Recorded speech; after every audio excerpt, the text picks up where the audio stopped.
Sasa wametoka kule walikotoka, sawa sawa, wanakuja kuwa na huruma, matendo ya huruma kwa wananchi. Hao ndio tunaowazungumzia kwamba ni changamoto.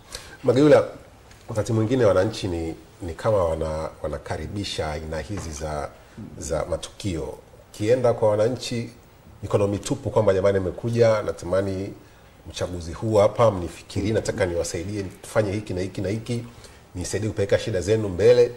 Wanakutazama, wanatamani useme chochote. Bila kusema kitu wanasema huyu kaja mikono mitupu. Wakati mwingine wananchi wanataka haya mambo. Ya, ni kweli. Na nipende kujazia kwanza alipozungumza hapo mzee, kwa maana ya kwamba lengo zima la uchaguzi ni kuwapa fursa wananchi ya kuchagua viongozi wanaowahitaji na viongozi wanaowataka. Lakini vitendo vya rushwa kwa asilimia kubwa vinazuia ustawi wa haki na vinazuia kwa kiasi kikubwa msingi wa wananchi kutumia uhuru wao kuchagua viongozi wanaowataka. Lakini amezungumzia mambo kadhaa hapa kuhusiana na matukio ambayo yanaonyesha viashiria vya rushwa. Kwenye matukio ambayo yanaonyesha viashiria vya rushwa yapo aina mbili.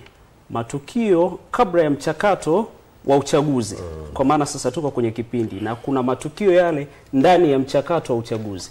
Kwenye matukio kabla ya mchakato wa uchaguzi, mtu anaweza akawa mtie nia. Kwa mfano, para mimi nataka nitie nia niwanie udiwani, nataka nitie nia niwanie ubunge.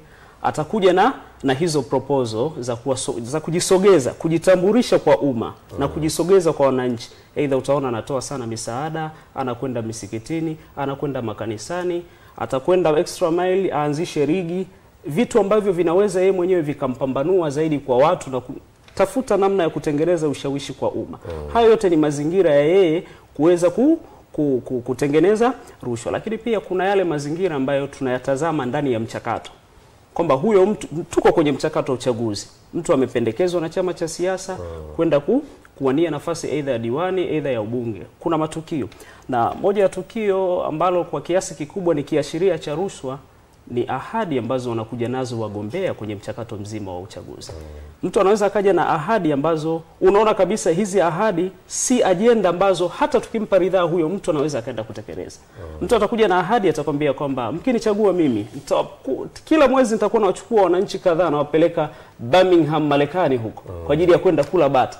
Ukipima kwa jicho la kawaida tu unaona hili jambo haliwezekani na haliwezi likatekelezeka, kwa maana hawezi akawachukua wananchi wote kuwapeleka Marekani kula bata ama kuwazungusha huko.